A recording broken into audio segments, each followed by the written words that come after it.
এক মাস ধরে পানীয় জলের তীব্র সংকটে ভুগছে কাছাড়ের রানীঘাট এলাকার কৃষ্ণপুর ভৈরবনগরের প্রায় 4 শতাধিক পরিবার। Krishnapur Bhairabnagar water supply scheme থেকে জল সরবরাহ বন্ধ থাকায় চরম দুর্ভোগে পড়েছেন স্থানীয় বাসিন্দারা। তীব্র গরমে যখন জনজীবন নাকাল, তখন জলহীনতায় নিত্যদিন সংগ্রাম করছেন শিশু সহ বৃদ্ধরা। এবং এই পরিস্থিতিতে মঙ্গলবার ক্ষোভে ফেটে পড়েন গ্রামবাসীরা।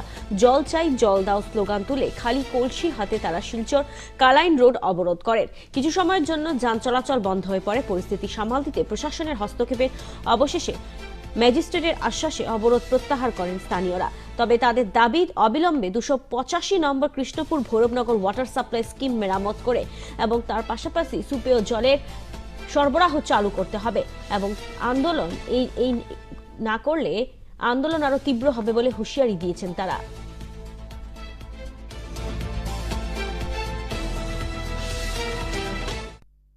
আমরা তানে এখন আইনছি পুরানা মেম্বার তাইনো এখন আমরা মানে দেখো এই কমিটি দীর্ঘদিনের এই বেশি সমস্যা আই 2 বছর থেকে আমরা এই যে কমিটি আছে, যে এক্সিকিউটিভ বডি আছে, কোনো মিটিং কুটিং কিচ্ছু নাই।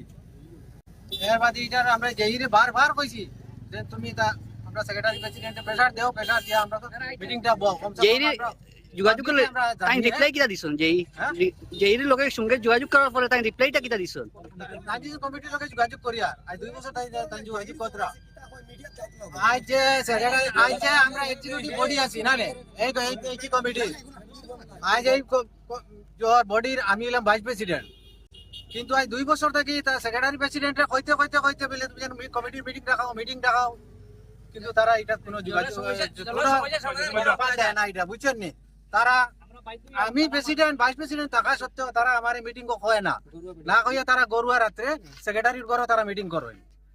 কিন্তু এটা আমরা প্রতিবাদ করলে তারা আরো নানান বাহানা দেখায়, অজুহাত দেখায়, বুঝছেন নি? তার কারণে এখন আমরা কমিটির মানুষ আমি আরো আছি নীলা এক্সিকিউটিভ বডি